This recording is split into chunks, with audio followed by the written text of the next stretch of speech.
আসসালামু আলাইকুম, আশা করি সবাই ভালো আছেন। স্বাগত জানাচ্ছি আমার ইউটিউব চ্যানেল নেক্সট লেভেল গ্রাফিক্সে। আজকে আমাদের ফান্ডামেন্টালস অফ ইলাস্ট্রেটরের চতুর্থ ক্লাস। আজকে ক্লাসের টপিকস হচ্ছে শেপ ক্রিয়েশন। আমরা মূলত আজ থেকে এর আগে যেই ক্লাসগুলো আমরা করেছি সেগুলো তো আপাতত কোনো প্রকার ডিজাইন ছাড়া, তো আজকে থেকেই মূলত আমরা ডিজাইন শুরু করব। আশা করি সম্পূর্ণ ভিডিওটা মনোযোগ সহকারে দেখবেন। চলুন তাহলে শুরু করা যাক। প্রথমেই আমি যেটা বলেছিলাম যে আজকে আমরা শেপ ক্রিয়েট করব, বিভিন্ন ধরনের শেপ ক্রিয়েট করব। বেসিক লেভেলের শেপগুলো আজকে আমরা মূলত ক্রিয়েট করা শিখব। তো আমরা শেপ ক্রিয়েট করার আগে আমাদের একটা জিনিস খেয়াল রাখতে হবে, সেটা হচ্ছে আমাদের এখানে যে কালারটা আছে, কালারটা ফিল কালারটা অফ আছে কিনা। তো এখানে আমি দুটো বিষয় বলে নেই। আমাদের যে বাম পাশের যে বক্সটা সেটা হচ্ছে এখানে, সেটা হচ্ছে ফিল কালার, এবং ডান পাশেরটা সেটা হচ্ছে স্ট্রোক কালার।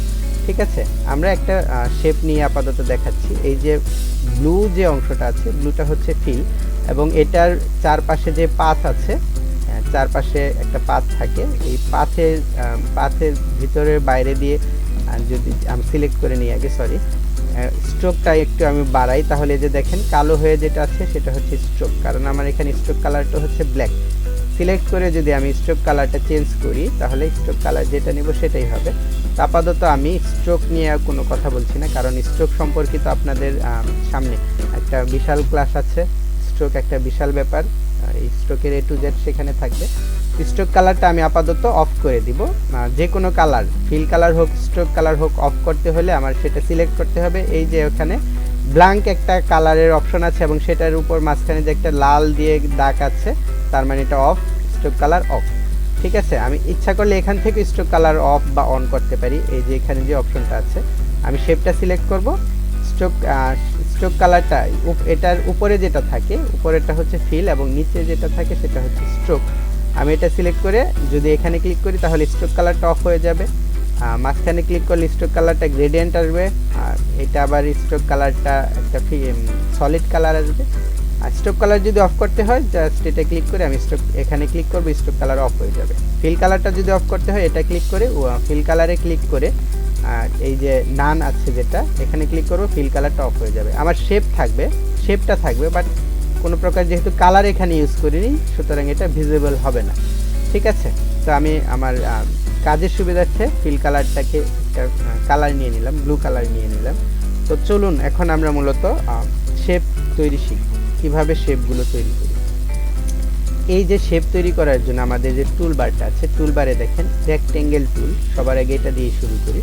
আমি প্রথম ক্লাসেই বলেছিলাম, প্রথম না দ্বিতীয় ক্লাসে, এই মুহূর্তে ঠিক মনে নেই, যে আমাদের যে শেপগুলো, আমাদের যে টুলগুলো আছে, সেই টুলের কর্নারে যদি একটা ছোটোখাটো সাদা একটা অপশন থাকে, সাদা একটা অ্যারোর মতো থাকে, তার মানে এর ভিতরে আরও টুল আছে। তা দেখেন আমরা রেক্টেঙ্গেল টুলটা এখানে আছে, রেক্টেঙ্গেল টুলে এসে যদি ক্লিক করে ধরে রাখি, তাহলে আরও টুল ওপেন হচ্ছে। এভাবে যেগুলোর মাঝখানেই, যেগুলোতেই আপনার অ্যারো চিহ্ন থাকবে, সেগুলো ক্লিক করে ধরে রাখলে পরবর্তী টুলগুলো, ভিতরে যে টুলগুলো আছে সেই টুলগুলো বের হবে। তো প্রথমে আমাদের উপরে রেক্টেঙ্গেল টুল আছে, আমরা রেক্টেঙ্গেল টুল নিয়ে শুরু করি। তো রেক্টেঙ্গেল টুল নিয়ে শুরু করার জন্য আমরা রেক্টেঙ্গেল টুল সিলেক্ট করব। সিলেক্ট করে ক্লিক করে মাউস কিন্তু ছাড়বো না, ক্লিক করে ধরে রেখে টান দিব, তাহলে আমার একটা রেক্টেঙ্গেল শেপ তৈরি হবে। এই শেপটা আমি ইচ্ছা করলে পাশে বড় নিতে পারি, অথবা লম্বায় বড় নিতে পারি, যে কোনো বিষয় যে কোনোভাবেই আমি এটা নিতে পারি। এখন কথা হচ্ছে, আমি যদি চাই পাশে এবং লম্বায় দুটোই সমান হোক, তাহলে আমি যখন ক্লিক করব, এটাকে ক্লিক করে টান দিব, শিফট প্রেস করে ক্লিক করে টান দিব, তাহলে এটা চারপাশ সমানভাবে হবে। আর যদি আমি শিফট প্রেস না করি, তাহলে আমার চারপাশ সমান হবে না। আমি এটা তখন ওয়াইডে বড় করতে পারি, হাইটে বড় করতে পারি, লম্বায় বড় রাখতে পারি, এটা আমার ইচ্ছা। আমি কিন্তু এই যে ডিজাইন করছি এবং ডিজাইনটা চলে যাচ্ছে, এটা কিন্তু আমি কন্ট্রোল জেড প্রেস করছি, অর্থাৎ আমরা যে ব্যাকে যাচ্ছি, কন্ট্রোল জেড প্রেস করে যে আমাদের আন্ডু করি, এভাবে যাই। হ্যাঁ, যদি এটা আমাকে আপনাদের দ্বিতীয় ক্লাসে হয়তো বলার কথা ছিল, ইন্টারনাল সেটিংসে, যাই হোক বলতে ভুলে গিয়েছিলাম, এবং বলেছিলাম যে যখনই আমার এগুলো মনে পড়বে আমি এই সম্পর্কে আপনাদের বলবো। তো ঠিক আছে, আমরা এভাবে শেপটা ক্রিয়েট করতে পারি। শিফট প্রেস করে শেপ ক্রিয়েট করলে কি হবে, চারপাশ সমান হবে। এখন আমি যে শেপগুলো ক্রিয়েট করছি, সেই শেপগুলো কিভাবে ক্রিয়েট করছি, আমার মন মতো সাইজে, যে কোনো সাইজে। তো আমার যদি একটা নির্দিষ্ট কোনো সাইজে আমি চাই, যেমন এই আমার আর্টবোর্ডটা আছে 500 পিক্সেল বাই 500 পিক্সেল, আমি যদি চাই যে আমার যে শেপটা হবে সেই শেপটা হবে 200 পিক্সেল বাই 200 পিক্সেলের একটা, তাহলে ক্লিক করব। ক্লিক করার পর দেখেন, ক্লিক করার পর আমার এই ডায়লগ বক্সটা ওপেন হবে। এখান থেকে আমি ওয়াইডে দিব কত 200 এবং হাইটে দিব কত 200, তাহলে এটা 200 পিক্সেল বাই 200 পিক্সেল হয়ে যাবে একটা নির্দিষ্ট সাইজে আসলে। জাস্ট কি করব, রেক্টেঙ্গেল টুল সিলেক্ট করে একবার মাত্র ক্লিক করব, তাহলেই আমার এই ডায়লগ বক্সটা ওপেন হবে। আর যদি একবার ক্লিক না করে ক্লিক করে ধরে রাখি এবং ড্র্যাগ করি, তাহলে আমার শেপ তৈরি হবে। ঠিক আছে, তো কথা হচ্ছে যে যখন আমি একটা শেপ তৈরি করব, শেপটা তৈরি করার পর আমার এই শেপটাকে ছোট বড় করা লাগতে পারে। একটা তো শেপ আমি ক্রিয়েট করেই ফেলেছি, তো ছোট বড় পাশে উপরে নিচে এটা কমানোর জন্য বাড়ানোর জন্য কি করব, শেপটাতেই সিলেক্ট করব। সিলেক্ট করার পর এই যে আমি যখন ডান পাশে নিয়ে যাচ্ছি, দেখেন আমার এই যে কার্সরেরটা এখানে এখন আছে, এটা কি সিলেকশন টুল সিলেক্ট করা আছে। যখন এটা আমি কার্সরটা আমার মাউস পয়েন্টটা আস্তে করে ডান দিকে এই যে এই অ্যাঙ্কর পয়েন্টের মতো যে অপশনটা এখানে নিয়ে আসবো, তখন কিন্তু এটার চিহ্নটা পরিবর্তন হয়ে যাবে। পরিবর্তন হলে আমি ক্লিক করে টান দিব, এটা বাড়বে। আবার ক্লিক করে টান দিব, কমবে। উপর নিচে যদি ক্লিক করে টান দিই, কর্নারে নিয়ে যদি ক্লিক করে টান দিই, তাহলে উপর নিচে বাড়বে, কমবে। উপরে যদি ক্লিক করে টান দিই, তাহলে উপরে কমবে। ঠিক আছে, এভাবে আমি এটাকে ছোট বড় করতে পারি। আর যদি চাই যে চারপাশ আমার সমান ছোট বড় হোক, তাহলে অবশ্যই শিফট প্রেস করে আমি এটাকে ছোট বড় করব। তখন আমি যে কোনো দিকে টান দিয়ে ছোট বড় করলেই এটা চারপাশ সমানভাবে ছোট বড় হবে। এটা কর্নারে নিলেও হবে, উপরে নিলেও হবে, পাশে নিলেও হবে। ঠিক আছে, তার যদি চাই যে আমি আমার শেপটাকে মুভ করব, তাহলে জানেনই যে সিলেকশন টুল দিয়ে ক্লিক করে শেপটাকে ক্লিক করে টেনে নিয়ে যাব। ক্লিক করে জাস্ট ক্লিক করে এখানে এনে ক্লিক করলে হবে না, ক্লিক করে ধরে আমার এটাকে নিয়ে যেতে হবে। আর আমি যদি চাই এটাকে ঘোরাবো, এভাবে ঘোরাবো, তাহলে এই যে কর্নারে আসলে উপরে মানে কর্নারে আসলেই আপনি যে কোনো একটা কর্নারে নিলেই দেখবেন আপনার মাউসের পয়েন্টটা চেঞ্জ হয়ে যাচ্ছে। হাফ সার্কেলের দুটো অ্যারো আসছে, এটা ক্লিক করে যখন আমি ঘোরাবো তখন এটা ঘুরবে। হ্যাঁ, ঘুরবে, এভাবে ঘুরবে। ইচ্ছা করলে আমি এভাবে ঘোরাতে পারবো। তো আমি যদি একটা নির্দিষ্ট মাপে অর্থাৎ 45 ডিগ্রি অ্যাঙ্গেলে ঘোরাতে চাই, তাহলে শিফট প্রেস করে ঘোরাবো, তাহলে ঠিক সুন্দর মতো 45 ডিগ্রিতে এটা ঘুরে যাবে। ঠিক আছে, তখন ইচ্ছা করলে আমি এটাকে ছোট বড় করতে পারবো, এই যে ছোট বড় করতে পারছি। ঠিক আছে, তারপরের কথা হচ্ছে দেখেন, এরপরের যে শেপটা আমাদের এরপরের যে টুলটা আছে সেটা হচ্ছে কি টুল, সেটা হচ্ছে রাউন্ডেড রেক্টেঙ্গেল টুল। ঠিক আছে, পরের শেপটা আমরা এখানে ক্লিক করি, ক্লিক করে ধরে রাখি, রাউন্ডেড রেক্টেঙ্গেল টুল আসলো। মূলত এই টুলটার কাজ এখন খুব কম, এই টুলটা দিয়ে আমরা খুব কমই কাজ করি, কারণ আমরা ইচ্ছা করলে রেক্টেঙ্গেল টুলটাকেই রাউন্ডেড রেক্টেঙ্গেল টুল হিসেবে রূপান্তর করতে পারি। তো এটা যেহেতু এখানে আছে, এটার একটু বিস্তারিত একটু বলে নিই। আমরা যখন ক্লিক করে টান দিব এটা, তখন এই যে রাউন্ড, এটার কর্নারগুলো রেডিয়াসটা রাউন্ড হবে। হ্যাঁ, কর্নারগুলো রাউন্ড হবে। তো কর্নারটা রাউন্ড আমি আমার মন মতো করতে পারি ইচ্ছা করলেই। এই ক্ষেত্রে আমার মনে হচ্ছে এটার রেডিয়াসটা 50 পিক্সেল আছে। দেখি কি অবস্থা। আর যদি আমি চাই যে আমার কর্নারের রাউন্ডটা মন মতো হোক, এটা আছে 50 আছে, আমি চাচ্ছি যে এটা 25 থাকুক বা 100 থাকুক, তখন কি করব, এই যে শেপ আমরা যখন রেক্টেঙ্গেল টুল কাজ করেছিলাম, রেক্টেঙ্গেল টুল নিয়ে ঠিক এটাও এভাবে ক্লিক করে জাস্ট একটা ক্লিক করব, তাহলে আমার ডায়লগ বক্সটা ওপেন হবে। হ্যাঁ, কর্নারের রেডিয়াসটা অলরেডি এটা 50 ডিগ্রি আছে। আমি যদি এটা 50 পিক্সেল আছে, আমি যদি এটা চাই যে 20 পিক্সেল হোক, 20 দিয়ে ওকে দিব, তাহলে এটা রাউন্ডটা 20 হবে। ঠিক আছে, এটা তো এখন আমি যেটা বলেছিলাম যে এই টুলটা আমরা ব্যবহারই করি না, আমরা কি করি, আমরা এই যে আমাদের রেক্টেঙ্গেল টুল আছে, এই রেক্টেঙ্গেল টুল দিয়ে এই রাউন্ডটা করি। কিভাবে করি, আমি যখন এটাকে সিলেক্ট করব, দেখেন এটার এই যে চার কোণায় 4টা বৃত্ত এসেছে, ছোট ছোট বৃত্ত এসেছে। এটা ইলাস্ট্রেটর 2017-এর পরের যে ভার্সনগুলো আছে, সেই ভার্সনগুলোতে সিলেকশন টুল দিয়ে সিলেক্ট করলেই আসে। আর 2017-এর যে আগের ভার্সনগুলো আছে সেগুলোতে ডিরেক্ট সিলেকশন টুল দিয়ে ক্লিক করলে আসে। ঠিক আছে, তো আমি এটাকে ডিরেক্ট সিলেকশন টুল বা সিলেকশন টুল যেটা দিয়ে ক্লিক করি, এই চারপাশে রাউন্ডগুলো আসছে। 2017-এর গুলোতে ডিরেক্ট সিলেকশন টুল দিয়ে ক্লিক করলে রাউন্ডগুলো আসবে, সিলেকশন টুল দিয়ে ক্লিক করলে আসবে না। 17-এর পরের যে ভার্সনগুলো আছে সেটা সিলেকশন টুল দিয়ে ক্লিক করে দিলেই আসে। এই যে এই ধরনের চারপাশে 4টা দাগ আছে, আমি যখন রাউন্ড আছে, আমি যখন এই রাউন্ডগুলোতে ক্লিক করে ভিতর দিকে ড্র্যাগ করব, তখন এই যে আমার শেপের 4-5টা রাউন্ড হবে। ইচ্ছা করলে আমি রাউন্ডটা বাড়াতে পারি, আবার ইচ্ছা করলে এটা কমাতে পারি। ঠিক আছে, এভাবে বাড়াবো কমাবো। আর আমি যদি চাই যে আমার যে কোনো একটা পাশ রাউন্ড হোক, তাহলে আমার একটা পাশ সিলেক্ট করতে হবে। আর একটা পাশ সিলেক্ট করার জন্য আমার কোন টুলটা দরকার? অবশ্যই ডিরেক্ট সিলেকশন টুল, কারণ সিলেকশন টুল দিয়ে আমি ক্লিক করলে তো সম্পূর্ণ শেপটাই সিলেক্ট হবে। আর একটা পাশ সিলেক্ট করার জন্য আমাদের প্রয়োজন হচ্ছে direct selection tool. Direct selection tool দিয়ে আমি এই অ্যাঙ্কর পয়েন্টে ক্লিক করব। অ্যাঙ্কর পয়েন্টটা সিলেক্ট হওয়ার পর আমি এটা ক্লিক করে ভিতর দিকে টানবো, জাস্ট একটা সাইড রাউন্ড হবে। তো আমি চাচ্ছি যে আমার এই সাইড এবং এই সাইড, দুইটা সাইড রাউন্ড হোক। তাহলে এটা এই অ্যাঙ্কর পয়েন্ট সিলেক্ট করব, শিফট প্রেস করে এখানে ক্লিক করব, এই অ্যাঙ্কর পয়েন্ট সিলেক্ট হবে। তারপর আমি ভিতর দিকে টানবো, এটা এমনভাবে দুই পাশ রাউন্ড হবে। আবার যদি আমি বাইরে নেই, বড় হবে, ভিতর দিকে টানলে রাউন্ড হবে। এই হচ্ছে কথা। আবার যদি আমি চাই 3টা সাইড হোক, তাহলে তিন পাশের অ্যাঙ্কর পয়েন্ট সিলেক্ট করে, 3 পাশের অ্যাঙ্কর পয়েন্ট কীভাবে সিলেক্ট করব? এই দুইটা ডিরেক্ট সিলেকশন টুল দিয়ে ডাইরেক্ট সিলেক্ট করে ফেললাম, নিচেরটা শিফট প্রেস করে সিলেক্ট করলাম, 3 কর্নার সিলেক্ট হলো, রাউন্ড ধরে ভিতর দিকে টানলাম, 3 কর্নার রাউন্ড হলো। ঠিক আছে, এইভাবে আমরা আমাদের এই কর্নারগুলো রাউন্ড করতে পারি। এই গেল রেক্ট্যাঙ্গেল টুলের এবং রাউন্ডেড রেক্ট্যাঙ্গেল টুলের যে প্রাথমিক যে কথা সেগুলো। তারপরে আমাদের তারপরের টুলটা হচ্ছে ইলিপস টুল। ইলিপস টুলের ক্ষেত্রেও ঠিক একইভাবে আমরা করি, যে কোনো শেপ যদি আমরা সমানভাবে 4 পাশ সমান নিতে চাই, ইলিপসটা আমার রাউন্ড শেপটা 4 পাশ সমান নিতে চাই, শিফট প্রেস করে ক্লিক করে টানবো, তাহলে 4 পাশ সমান হবে।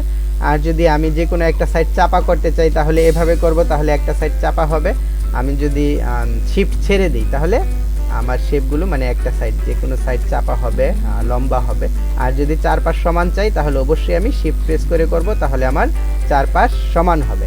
ঠিক আছে, এই হচ্ছে আপাতত ইলিপস টুলের পরিচিতি।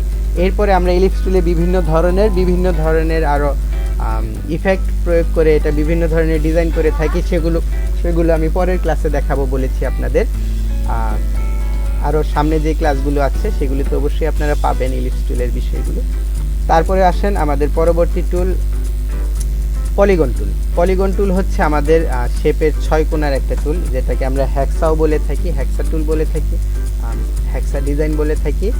এখন কথা হচ্ছে যে আমরা এটা কিভাবে করব। দেখেন, এটাও যদি আমি 4 পাশ সমান চাই, তাহলে অবশ্যই আমি শিফট প্রেস করে নিব, শিফট প্রেস করে ক্লিক করে নেব, তাহলে 4 পাশ সমান হবে। এখানে যে আমাদের পলিগনের যে 6টা কোণা আছে, এটা কিন্তু কোণা 6টাই থাকবে এমন কোনো কথা নেই। আমি ইচ্ছা করলে এখানে আমার কর্নারের সংখ্যা বাড়াতে এবং কমাতে পারি। এটা কিভাবে করব? আমি পলিগন টুল যখন সিলেক্ট করব, সিলেক্ট করে ক্লিক করে যখন আমি ড্র্যাগ করব, পলিগন টুল তৈরি হচ্ছে। আমি কিন্তু আমার মাউসটা ছাড়িনি, মাউসটা ধরে রেখেই আমাদের কিবোর্ডে যে অ্যারো কি আছে, উপর নিচে যে অ্যারো কি আছে, এই উপরের অ্যারো কি যদি আমি প্রেস করি তাহলে বাড়বে, নিচেরটা যদি প্রেস করি তাহলে কমবে, কমতে কমতে ত্রিভুজ হয়ে যাবে। উপরেরটা বাড়লে, উপরেরটা প্রেস করলে এটা বাড়বে। এই যে আমার যদি দরকার হয় 5টা কোণা, তাহলে এই যে 5টা কোণায় আমি ক্লিক করলাম, 5টা কোণায় ক্লিক করলাম বলতে অ্যারো কি চেপে আমি 5টা কোণা করলাম। আমার যদি প্রয়োজন পড়ে 7টা কোণা, তাহলে আমি জাস্ট এই যে পলিগন টুলটা সিলেক্ট দিয়ে একটা শেপ তৈরি করলাম, করার পর অ্যারো না ছেড়ে অ্যারো কিগুলো ক্লিক করব, অ্যারো কিগুলোর উপরের অ্যারো কিটা প্রেস করব, তাহলে এটা কর্নার বাড়বে। ধরে নিই যে আমার 8টা কর্নার দরকার, তাহলে আমার এটা 8টা হলো। ইচ্ছা করলে এভাবে আমি আরও অনেক বেশি নিতে পারি। এই হচ্ছে পলিগন টুলের কাজ। পলিগন টুলও আমি এভাবে ঘোরাতে পারি, যেভাবে মন চাই সেভাবে ঘোরাতে পারি। আর পলিগন টুলের কর্নারগুলো আমি ইচ্ছা করলে রাউন্ড করতে পারি।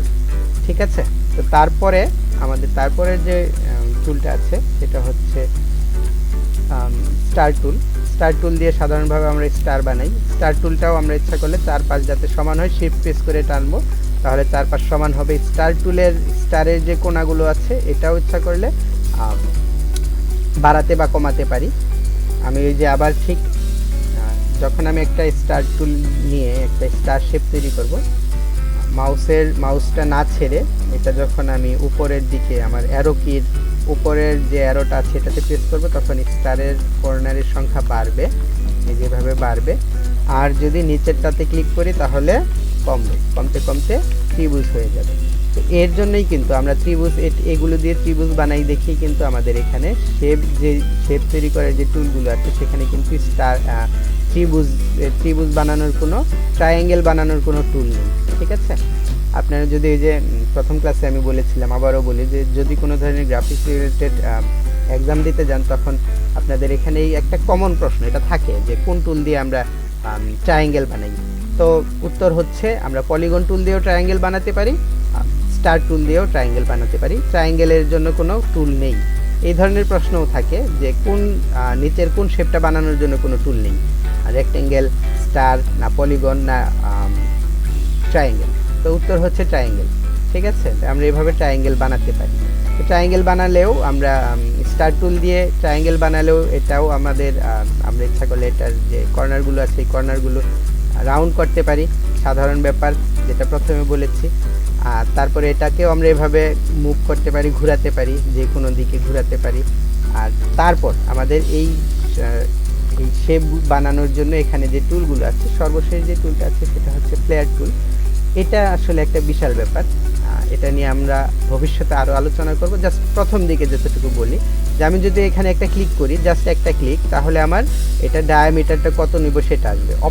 অপাসিটি মানে হচ্ছে স্বচ্ছতা, অর্থাৎ পিছনে যেই আমার এটার পিছনে কিন্তু এটা কিন্তু পিছনে স্বচ্ছ, এটা আমি পরে দেখাচ্ছি, একটু পরেই দেখাচ্ছি। তারপর ব্রাইটনেস, নাম্বার, এই যে আমার যে রগুলো আছে, রয়ের নাম্বার, এখানে 15টা র আছে, তারপর কতটুকু লং হবে, হ্যাঁ, এই ধরনের বিষয়গুলো আমরা এখান থেকে সিলেক্ট করতে পারি। সিলেক্ট মানে এটা যখন আমার মন মতো হবে ওকে দেব, তারপর আমার এই ধরনের একটা কি হবে, ফ্লায়ার অবজেক্ট তৈরি হবে, শেপ তৈরি হবে। ফ্লায়ার শেপটা যখন তৈরি হলো তখন কিন্তু আমরা ইচ্ছা করলে এটাকে আবার এডিট করতে পারি। এটাকে এডিট করার অপশনটা কি, আমি আবার ফ্লায়ার টুলটা সিলেক্ট করব, সিলেক্ট করে দেখেন আমি এটা যখন ক্লিক করব এটা এডিট হবে। দেখেন এটা আমি ইচ্ছা করলে সরি এটা কি হলো, এখানে আমি ক্লিক করে এটাকে, হ্যাঁ এখানে ক্লিক করে এটাকে আমি ভিতরে বাইরে নিতে পারি। ঠিক আছে, তো আমি যদি জাস্ট এক ক্লিক না করে, এক ক্লিক মানে প্রথমে যেটা করেছিলাম যে আসার পর একটা ক্লিক করেছি এবং ডায়লগ বক্সটা ওপেন হয়েছে, আমি যদি ক্লিক না করে একটা ক্লিক না করে মাউস দিয়ে ক্লিক করে না ছেড়ে এটা টানি, তাহলে এই যে আমার ফ্লায়ারটা তৈরি হবে। এবং এটা আমরা কোন ক্ষেত্রে ব্যবহার করি, আমরা সূর্যের যে কিরণ, তারপরে গোল্ডের যে একটা ব্রাইটনেস আছে, যে ঝিলিক দেখা যায়, সেই ধরনের বিষয়গুলো করার জন্য আমরা এটা করি, এই টুলটা বেশিরভাগ ইউজ করি। তবে আমি যেটা করি সেটা কাস্টমলি তৈরি করে ফেলি, আমি এই টুলে যাইই না, এই টুল আমার প্রয়োজনই পড়ে না, কাস্টমলি করে ফেলি। তো এটা আমি জাস্ট আপনাদের দেখানোর জন্য দেখাচ্ছি যে এটা আমরা কিভাবে কি করছি। এখানে ক্লিক করার, এটা তৈরি করার পর দেখেন আমি একটা শেপ নিলাম, শেপের কালারটা আমি একটু ব্ল্যাক দিলাম এবং এটাকে আমি জাস্ট অ্যারেঞ্জ থেকে সেন্ড টু ব্যাকে পাঠিয়ে দিলাম। এই যে দেখেন মূলত এই শেপের কাজটা কিন্তু দেখেন এই ধরনের, এই যে সূর্যের একটা রশ্মির মতো মনে হচ্ছে এইটা। তো এটার জন্য আমাদের সামনে আরও একটা বিস্তারিত ক্লাস থাকবে। আজকে আমি আর ক্লাসটা বড় করতে চাই না, আমি দেখেছি যে বড় ক্লাসগুলোতে মানে যারা ক্লাস দেখে তারা মোটামুটিভাবে বোর হয়ে যায়।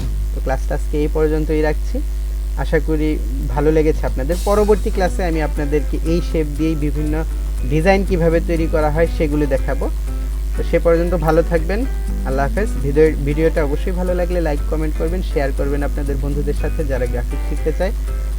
ধন্যবাদ সবাইকে, ভালো থাকবেন সবাই, আবারও বিদায় নিচ্ছি, আল্লাহ হাফেজ।